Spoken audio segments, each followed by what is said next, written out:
오늘 말씀의 제목이 미련인데요. 세계 곳곳에 보면 성경의 여러 이야기들, 특별히 이제 고대 설화와 같은 그런 이야기들을 갖고 있는 지역들이, 민족들이 종종 있습니다.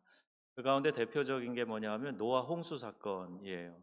노아 홍수 사건에 대한 비슷한 이야기가 이제 고대 제국 가운데도 있었고, 수메르 같은 이런 곳에도 비슷한 이야기가 있어요. 역사를 좀 이렇게 그 당시는 문헌이 정확하지 않으니까 이게 더 오래됐다, 뭐 성경 얘기가 더 오래됐다, 이런 논란이 벌어 있기도 하고요. 이 가까운 중국에 보면 중국은 상형 문자 한자를 쓰잖아요. 그래서 이 배주자 옆에다가 여덟 팔자랑 일곱 구자를 써놓고 배선자라고 그래요. 큰 배를 말하는 겁니다.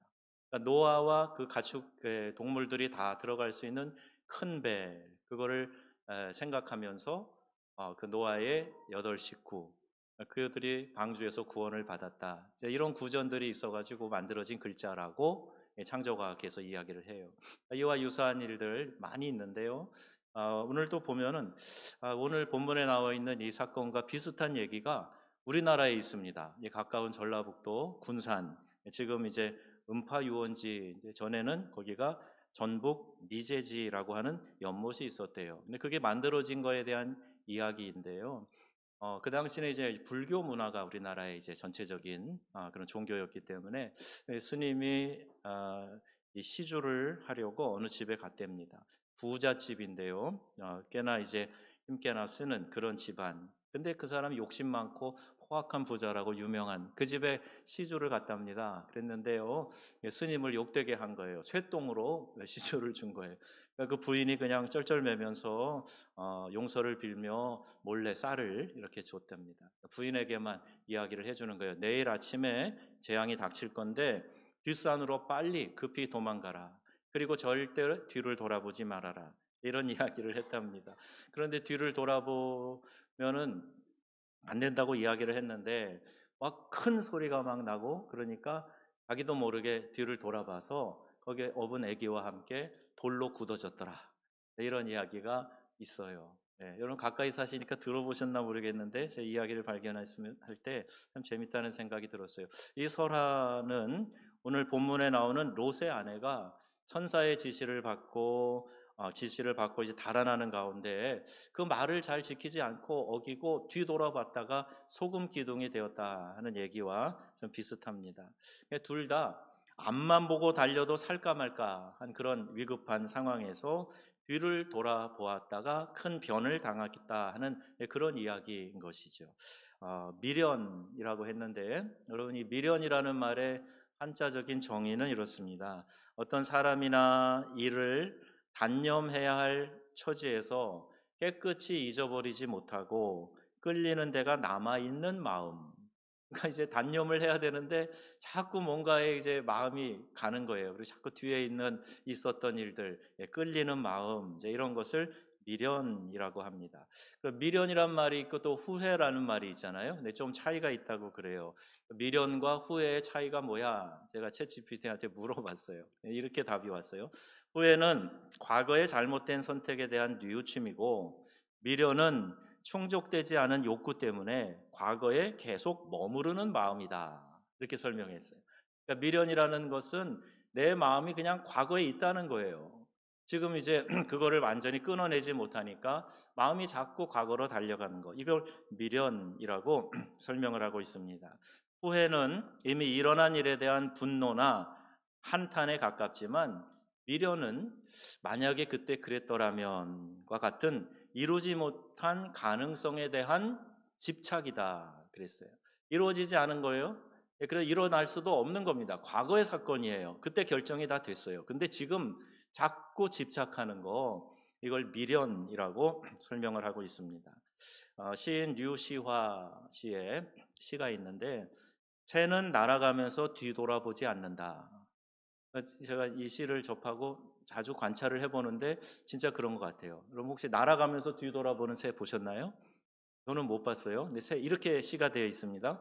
다시는 묻지 말자. 내 마음을 지나 손짓하며 사라진 그것들을, 저 세월들을.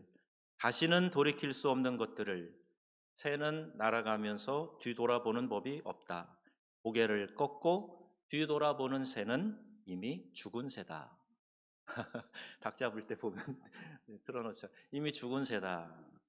이런 식구예요. 여러분, 이 시에 뒤를 돌아보는 것은 스스로 하는 일에 확신이 없거나 또 집중을 하지 못할 때, 현재 일이 잘 풀리지 않거나 만족하지 못할 때, 그때 자꾸 우리가 뒤를 돌아보게 되죠.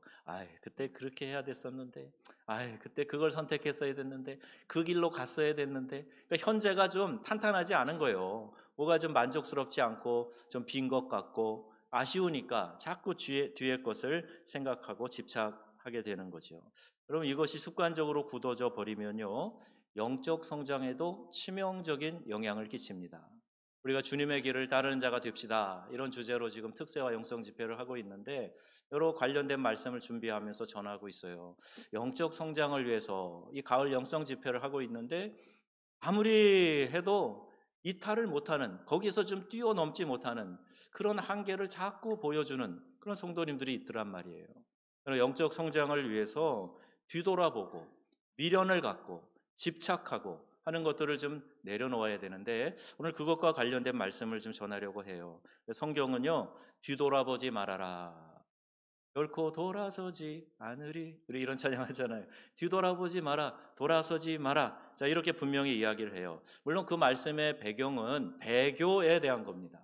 너희가 우상을 섬기고 이방신을 섬기고 다른 신에게 가서 절하고 그랬는데 이제 예수 믿기로 작정을 했으면 뒤돌아보지 마라, 배교하지 마라, 앞을 향해 나아가라, 고난이 있어도 나아가라, 순교의 각오로 나아가라, 그런 뜻에서 뒤돌아보지 말라, 이렇게 말씀하는 거예요. 일종의 경고하는 말씀이에요. 어떻게 구원을 받았는데 뒤돌아본단 말이냐. 앞을 향해서 그리스도의 고난의 십자가를 내가 지고 주님이 가신 그 길을 묵묵히 가서 영광스러운 부활에 동참해야 되지 않겠느냐. 천국에서 깨어나고 귀한 상급받는 그런 신자의 삶을, 성도의 삶을 지켜나가야 되지 않겠느냐. 뒤돌아보지 말아라, 이렇게 말씀하는 거죠. 그런데 어떻게 앞으로 나가지 못하고 뒤돌아보는 행위, 자, 이런 것들이 참 우리에게 때로는 참 마음이 답답하고 또 두려운 문제가 되는 거예요. 여기 이제 류시화의 식구처럼 이미 죽은 새와 같아요. 뒤돌아보다가 소금 기둥이 된 롯의 아내는 바로 이런 점에서 우리에게 영적인 경고를 해주고 있는 겁니다. 어떤 건가요? 과거에 매여 살지 말라는 거예요. 사람은요, 완전한 독립체로 나 홀로 살아가기가 어려워요. 무인도에서 홀로 사는 사람, 그 외로움을 이기지 못해가지고, 여러분 보셨나요? 영화 캐스트어웨이라는 영화를 보면 거기에 이제 혼자 섬에 이렇게 표류가 됐는데 너무 외로우니까 공에다가 이렇게 눈 뭐 이런 것들을 그려놓고 친구 삼아서 대화하고, 안 그러면 막 죽을 것 같은데, 이런 게 우리 사람입니다. 우리 한자어가 의미 글자 상형 문자인데 사람을 어떻게 표현했냐면 이렇게, 서로 기대어 있는 존재, 이게 사람 인자 아닙니까? 나 홀로 사는 게 아니라 서로 보듬어주고 서로 기대고 의지하면서 살아가는 존재가 우리 사람들이라는 거예요. 즉 어딘가에 무엇인가에 의지하고 또 매여서 살아가기도 합니다. 심하게 매이면 이걸 중독이라 그러죠. 그리고 여러분, 나 홀로 살아가는 건 난 아무도 필요 없어, 나 혼자면 돼. 무인도 가서 혼자 살아보세요. 그게 되는가? 절대 안 됩니다. 불편해서 그러지. 그럼 환경을 다 만들어주고 혼자 살아보세요. 외로워서 못 삽니다. 사람은 그렇게 만들어 지었기 때문에 창조의 원리대로 섭리대로 살아가야 행복한 삶을 살 수 있는 거거든요. 잠언에 보면 좀 재밌는 말씀이 있어요. 25장에 24절 말씀인데요. 다투는 여인과 함께 큰 집에서 사는 것보다 움막에서 혼자 사는 것이 나으니라. 남자분들만 아멘 하고 싶으시죠? 예. 근데 이 이야기는 다투고 투기하지 말라는 말씀이지, 남편이 집 나가서 혼자 오피스텔 얻어서 살아라, 그런 말 아니에요. 서로에게 책임을 지는 삶을 살아야 되는데 요새 너무 매이지 않으려고 그래서 문제입니다. 서로 얽매이고 서로 책임지고 하는 게 그냥 싫으니까 젊은 우리 청년들이요, 나이가 지금 과령한데 결혼 안 하려고 그래요. 그냥 누군가를 책임져야 된다? 아유, 그거 귀찮고 부담스러워. 꼭 결혼까지는 했는지 몰라도 우리 딩크족 얘기하잖아요.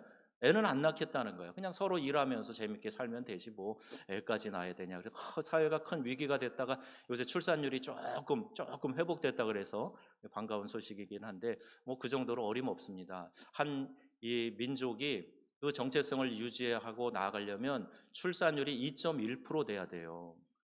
그래야 그 문화, 그 민족이 보존이 되는데 지금 0.78%까지 우리나라가 내려와 있어요. 얼마나 큰 위기인지 모릅니다. 여러분 출산을 위해서 기도하시고요. 낳을 수 있는 분들은 많이 낳으시기 바랍니다. 일부에도 제가 힘있게 얘기해야 되는데 못했어요. 일부에 많이 낳아야 돼요. 그래야 나라 살리는 거고 그게 하나님의 경건한 백성을 이 땅에 세우는 길이 되기도 하기 때문에 여러분 왜 결혼을 안 하려고 할까 이렇게 물어보잖아요. 그러면은 뭐 이런저런 얘기해요. 아이들 낳아서 기르는 거 돈 많이 들어요. 예, 그리고 뭐 애들 키우기 너무 힘들고요.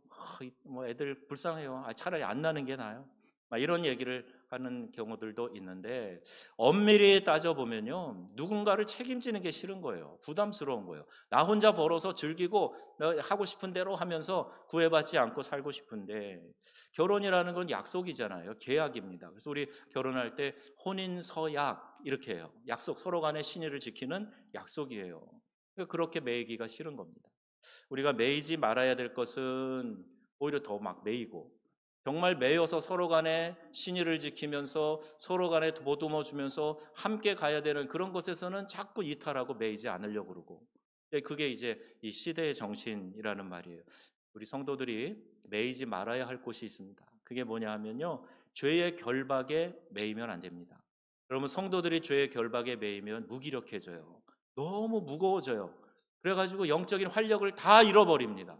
여러분 신앙의 표지가 뭔지 아세요? 빌립보서에도 강조하지만 기쁨이에요. 기쁨을 다 잃어버려요. 왜? 죄의 결박이 그렇게 무거우니까 힘들고 버거우니까 그래요. 히브리서 12장 1절에 이런 말씀이 있어요. 모든 무거운 것과 얽매이기 쉬운 뭐를? 죄를 벗어버리라. 죄는 우리를 짓누르는 거예요. 억압하는 거예요. 무겁게 만드는 겁니다. 성경에 우리를 운동하는 경주자로 비유를 많이 하는데 그렇게 막 무겁게 해가지고 어떻게 뛰겠냐. 죄를 벗어버려요. 얽매이기 쉬운 죄를 벗어버려라. 죄는 우리를 결박하여 주저앉히는 올가미입니다. 하나님의 기쁨의 교제를 못하게 만들어요. 하나님의 도우심을 삶에 경험하지 못하게 만드는 것, 이게 바로 죄라는 거예요. 죄에 얽매이면 안 됩니다. 우리 이사야 59장 1절 2절 말씀 같이 읽어보겠습니다. 여호와의 손이 짧아 구원하지 못하심도 아니요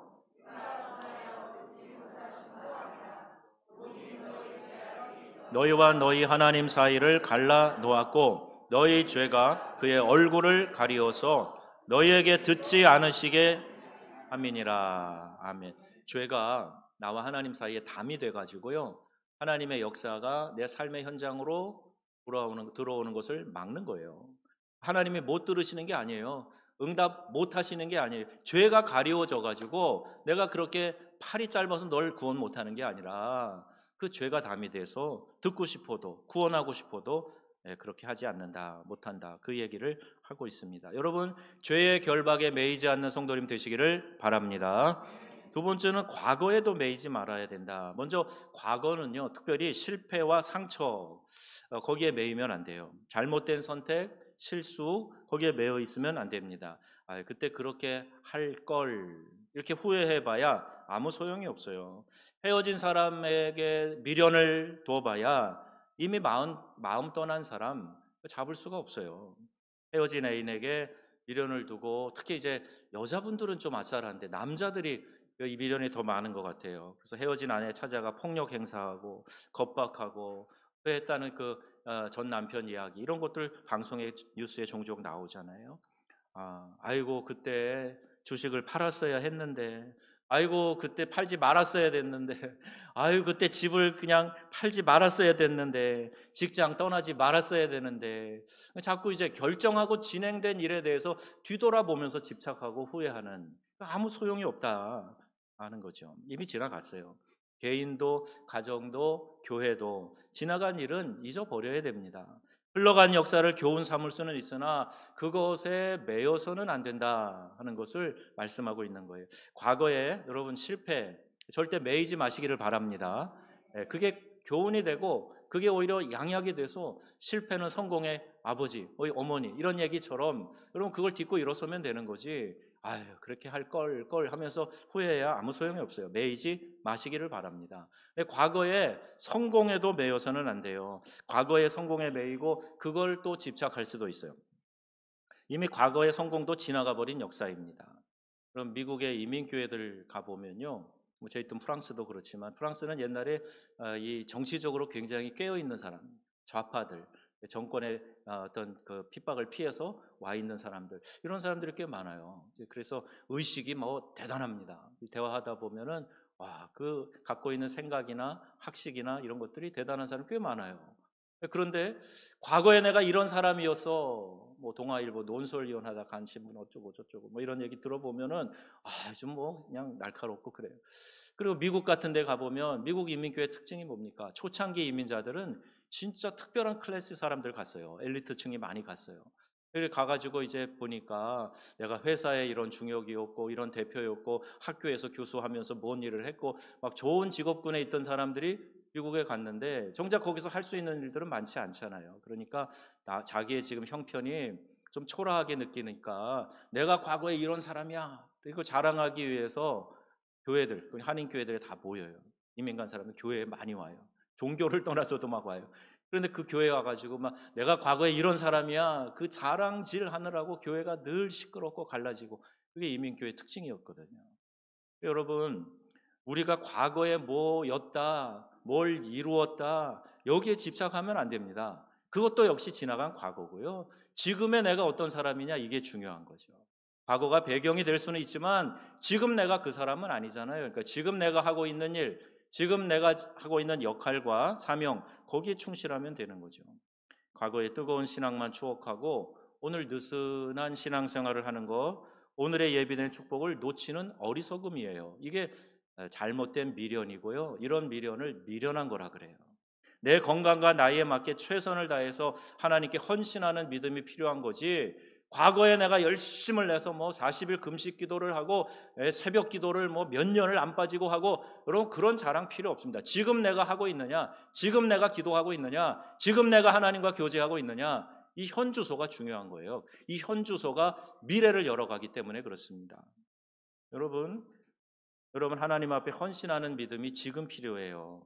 그러면 날로 새로운 은혜를 경험하게 될 줄로 믿습니다. 오늘의 은혜로 내일을 살아가는 거거든요. 목사인 저도요, 이 미련과 자주 싸움을 합니다. 그래서 힘든 것을 잘 알아요. 내려놓은 것에 대한 미련, 실패의 아쉬움을 되씹으며 고통스러워하는 그런 미련, 참 미련해요. 필요 없는데, 잘 털어버려야 되는데 자꾸 생각하면서 어떤 마음이 미련으로 들어와가지고 그걸 희석해내는데 막 시간도 걸리고 에너지도 들고 새벽에 깨가지고 잠도 다시 못 자고 이럴 때가 있어요. 그때 이렇게 할 걸. 과거에 이미 결정한 일들에 대한 미련, 참 미련하게 많아요. 미련이 나를 잡아당길 때 얼마나 마음이 무거워지는지 모릅니다. 여러분 미련이 있을 때 얼마나 마음이 아프세요? 얼마나 속상합니까? 지난 수요일에요, 끔찍한 일을 당했어요. 저에게는 정말 이게 참사에 해당한 때입니다. 뭐냐 하면 외국에서부터 이제 아이폰을 계속 써서 업그레이드 폰을 바꿀 때마다 자료를 계속 축적해 왔는데요. 이번에 이제 혜택을 본다고 통신으로 좀 저렴하게 사가지고 제가 이렇게 업데이트를 하는데 잘 안 되더라고요. 그래서 여기 대리점에 가서 해달라 그랬어요. 한참을 가지고 만지고 그러더니 나중에 두 개가 다 초기화됐네요. 이러고 저한테 갖고 오는 거예요. 아니 여기에 지금 모든 자료가 다 들어있고 여기에 그동안에 모든 게 축적되어 있고 그런데 물론 이제 조금 연동되어 있는 클라우드에 있는 건 있지만 그 외에 앱에 저장된 자료도 다 날아가 버렸어요. 정말 하늘이 하얘지더라고요. 야 이걸 어떡하지? 네. 그 집에 들르지 말걸. 강사님 내려드리고 잠깐 한 20분 시간이 있어서 들렸는데 괜히 들려가지고 뭐 대리점이니까 잘할 줄 알고 이거 쉽게 하실 수 있죠? 그렇대. 괜히 맡겨가지고 완전히 지워지는 역사가 있었습니다. 저에게는 참사예요. 예, 막 복구하느라고 지금 이리저리 애쓰고 있는데 대전에 그 국가정보원 자료 날라간 것과 같은 그런 느낌이었어요. 들르지 말걸. 말걸 하면 뭐 합니까? 이미 두 개가 다 초기화됐는데. 이러다가 우라병 생기겠구나. 진짜 새벽에 깼어요. 새벽기도 나가야 되는데 새벽에 깨가지고 계속 여기 심장이 막 벌렁벌렁 그러더라고요. 염려가 이렇게 되면 이제 우라병 생기는 거 아니에요. 염려가 될 정도로 마음이 무거워 견디기 힘든 그런 일들을 경험하시는 분들 계시죠. 제가 한 얘기는 그냥 여러분 그냥 웃자고 한 얘기인데요. 정말 심각한 일들 경험하며 살아가지 않습니까? 도저히 돌이킬 수 없이 이미 지나갔는데 자꾸 미련은 나를 끌어당겨 가지고 한번 생각이 들어오면 자꾸 심장이 벌렁거리고 잠도 깨고 다시 잠을 못 자고 이런 일들요. 여러분 이 미련을 버려야 됩니다. 그래야 미련한 삶에서 벗어날 수가 있어요. 생각해도 아무 소용이 없는 거예요. Back to the Future 뭐 이런 거, 터미네이터 이거 타임머신 타고 뭐 과거로 돌아가고 미래로 가고 이런 일은요 상상 속에 있는 일이지 하나님이 우리에게 허락하신 시간은 직선이에요. 그냥 가는 시간입니다. 뒤돌아갈 수가 없는 시간이에요. 그렇게 살다가 나에게 와라. 그리고 하나님 주신 시간은 계속 앞으로만 가는 시간인데 자꾸 뒤에 걸 생각하고 집착하고 미련을 가지면 그 미련해지는 겁니다.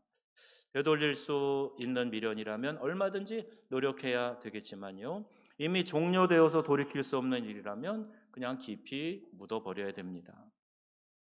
수년 전에 끔찍한 일이 한국에 있었어요. 제가 아는 지인이라 저는 그때 그 트라우마를 잊지 못합니다.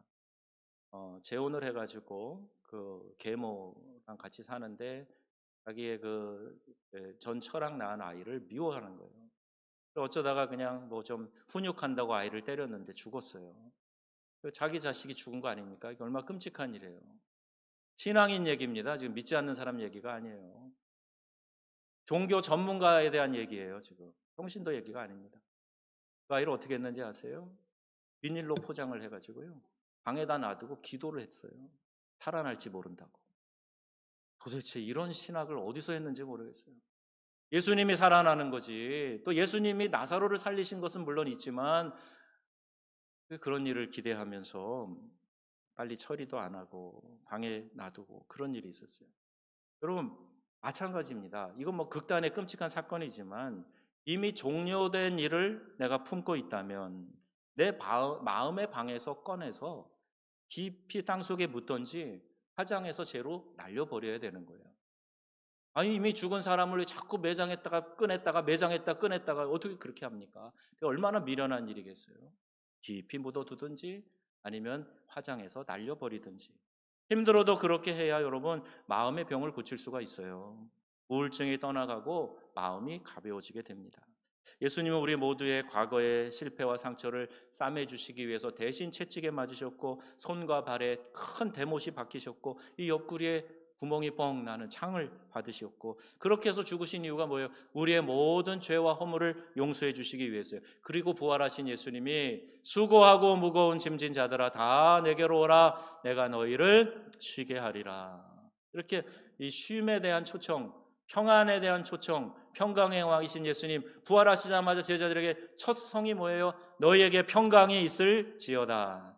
우리 주님이 원하시는 건 그런 거예요. 그런데 우리는 자꾸 집착하면서 미련을 두고 그 미련에다가 마음을 자꾸 두고 괴로워하고 힘들어하고 그러면 안 된다. 성경은요 우리에게 이렇게 오늘 말씀해 롯의 처를 기억하라. 롯의 아내에 대한 정보가 거의 없습니다. 그녀의 이름도 모르고요. 가족도 모르고 언제 롯과 결혼했고 뭐 이런 얘기들이 없어요. 근데 한 가지 분명한 것은 그 소돔에서 살면서 아브라함을 하나님이 기억하셔서 생각하셔서 그 롯을 건져주시기로 한 거잖아요. 롯의 아내 되니까 가장 가까운 사람이니까 그도 이제 더불어 은혜를 받은 거 아닙니까? 그런데 이런 그 소돔과 고모라 죄악으로 패역해서 망할 그 상황에서 겨우 건짐을 받은 롯과 그의 아내였는데 그런데요 그 말씀을 경히 여기는 거예요. 이 사위들은요 사위에는 별로 뒤에 좋은 호칭이 잘 안 붙는 경우가 있는데 저도 사위가 둘입니다만은 제가 그렇다는 게 아니고요. 죄송합니다. 이 사위 놈들은 하나님의 말씀을 듣질 않아요. 경히 여겼어요. 농담으로 여겼다 그랬어요. 아브라함을 생각해서 그 롯을 건져주기 위해서 얘기했고 그 딸 둘을 데리고 나와야 되는데 사위들이요 농담으로 여기고 같이 안 나오는 거예요. 말씀을 우습게 여기는 거죠. 여러분 하나님의 은혜는 우리 모두에게 임하고 있습니다. 이게 보편적인 은혜, 보편적인 구원이에요. 그런데 그 은혜에 응답하고 반응하는 사람이 은혜를 받는 거예요. 그 은혜에 반응해야 구원이 나에게 이루어지는 겁니다, 여러분. 아무 반응 안 하고 듣지 않으면요, 아무 역사도 일어나지 않아요. 오히려 이 사위들은 우습게 여기고요. 그래서 결국에는 그 하나님 말씀을 무시하고 따르지 않았어요. 그리고 롯과 그의 두 딸만 겨우 구원을 받죠. 그의 아내는 그만 미련으로 돌아보다가 소금 기둥이 되고 맙니다. 성경 요한복음 11장 40절 말씀하고 있어요. 믿으면 하나님의 영광을 보리라. 이 말씀이에요. 여러분 믿음을 통해서 하나님의 귀한 영광을 경험하는 성도님들 되시기를 바랍니다. 이 소금 기둥이 된 롯의 아내가 우리에게 주는 교훈이 있습니다. 그게 뭐냐 하면요. 세상에 대한 미련이 주는 치명적인 위험성, 이걸 말하고 있어요. 형지순례 가면 저 사해 동쪽 요르단 쪽이죠. 그 아라드 지역에 소금상 여인의 모양 돌기둥이 있습니다.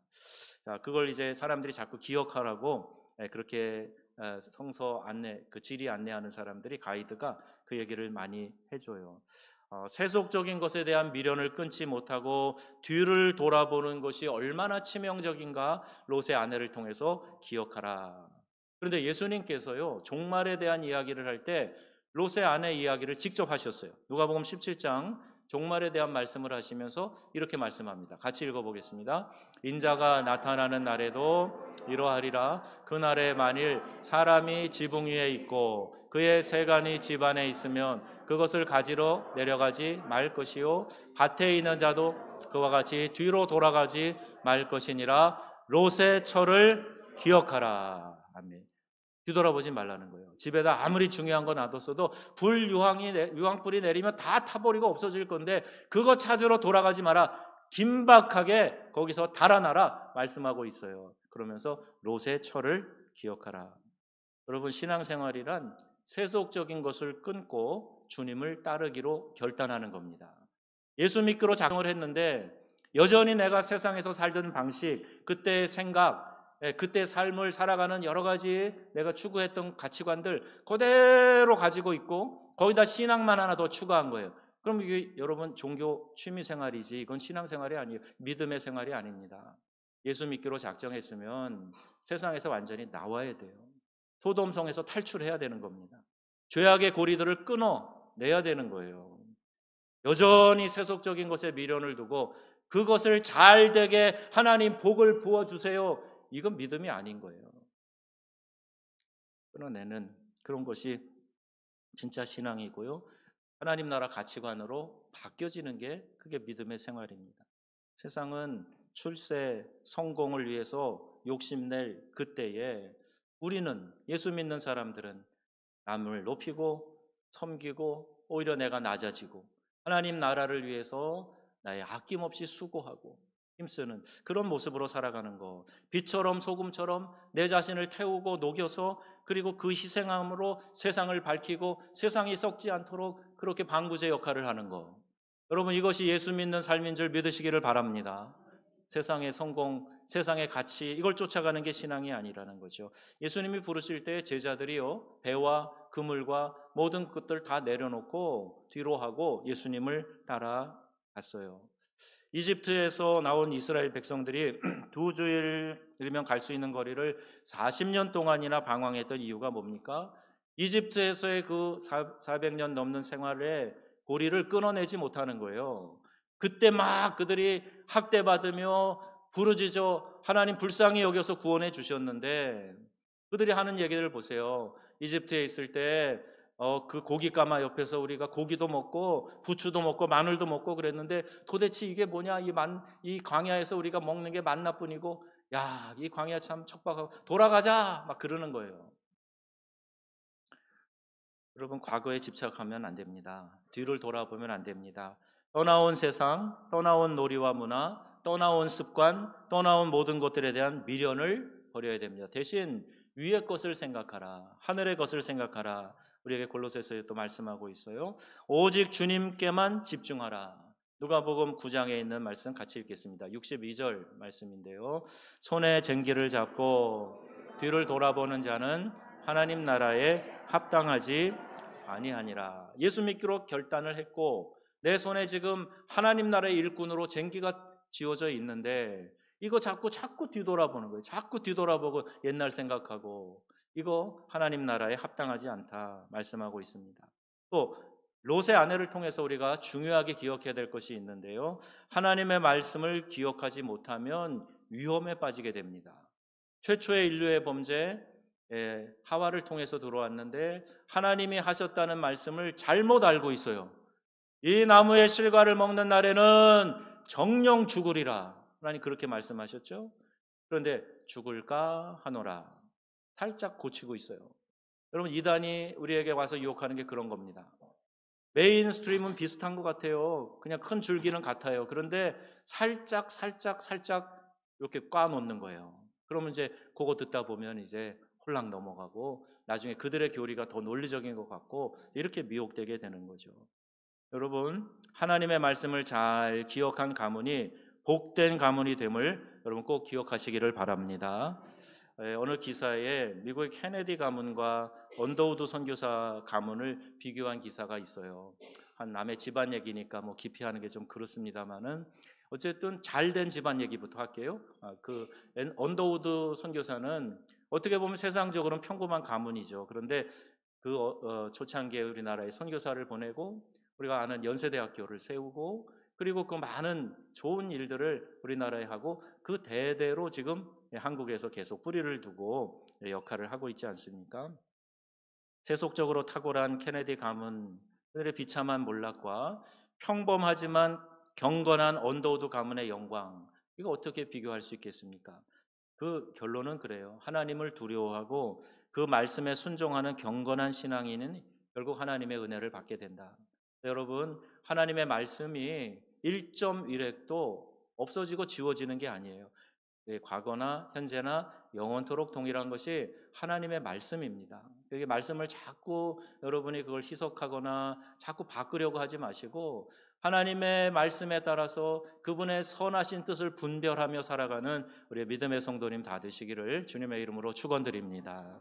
뒤돌아보지 말아라. 천사의 그 지시를 어기고 뒤를 돌아보고 농담으로 여기고 그럴 때에 큰 재난이 있었던 것처럼 여러분 말씀을 붙잡았으면 그 말씀을 가지고 은혜 받을 때 주님 앞에 나와서 하나님 부어주시는 그 은혜의 주인공들이 다 되시기를 주님의 이름으로 축원드립니다. 그러려면 여러분 하나님께 내 마음을 맞춰드려야 돼요. 하나님께 내 마음을 맞춰서 그 하나님이 원하시는 것에 내가 함께 동원돼야 된다. 나 홀로 신앙 되게 위험한 거예요. 아주 위험한 겁니다. 그게 교만이 될 수 있어요, 여러분. 함께 하나님께서 부어주신 은혜를 공동체에게 주신 사명을 같이 팔을 걷어붙이고 으쌰으쌰 하면서 힘을 내고 같은 방향으로 같은 뜻으로 같은 마음으로 같은 말을 하며 나아가야 되는데요. 나 홀로 신앙생활을 하다가 결국에는 그것이 이제 표적이 되고 타겟이 되고 그래서 넘어지는 사람 수없이 많이 봤습니다. 교회 공동체를 이탈하지 마시기를 바랍니다. 교회 공동체 안에 있어도 함께 한 방향으로 달려가는 일에 여러분들이 힘이 되어주고 함께 협력하는 사람이 돼야 그 은혜의 대열에 내가 동참할 수 있게 된다는 거예요. 생명을 사랑하는 애틋한 마음을 가지고 주님 바라보시는 그곳을 나도 바라보게 해주세요. 주님이 마음 쓰시는 그곳 나도 함께 마음을 쓰게 해주세요. 하나님 미워하시는 것 나도 같이 미워하고 거리 두게 해주세요. 이런 마음을 가져야지. 하나님이 그렇게 미워하시는 죄는 슬쩍슬쩍 곁눈질하고 기회 되면은 조금씩 그 죄의 맛을 보려고 그러고 큰일 납니다, 여러분. 하나님 미워하는 것 나도 미워하겠습니다. 하나님 사랑하시는 것 나도 사랑하겠습니다. 어쩌면 이 롯의 아내는요, 그 소돔에 대한 어쩌면 그 짜릿한 재미나 세상 재미, 자기의 관심, 자기가 사귀었던 사람들, 화려했던 그런 삶, 이런 것들에 대한 미련이 끊어지지 않아서 그 재미와 함께 취해 있었는지 모르겠어요. 여러분 이 시대에 이 소돔과 고모라 같은 그런 영적 환경에서 여러분 주님의 구원의 음성에 귀를 기울이시기 바랍니다. 그리고 내게 말씀하실 때 그 말씀에 내가 진중하게 반응을 해야 돼요. 롯의 사위들처럼 농담하는 걸로 여기면 안 됩니다. 이제는 시대가 바뀌어서 그렇게 안 해도 된다, 이런 식으로 여러분 타협하시면 안 됩니다. 1.1핵도 변함이 없는 하나님 말씀, 그 말씀이 캐논, 기준이 되어서 내 삶을 이끌어 가야지, 내가 내 인생 이끌어가고 말씀도 거기다 갖다 붙이고 하나님 내가 세상에서 잘 되도록 여기다가 은혜를 부어주세요, 세상에서 성공하고 출세하게, 이건 믿음이 아니에요.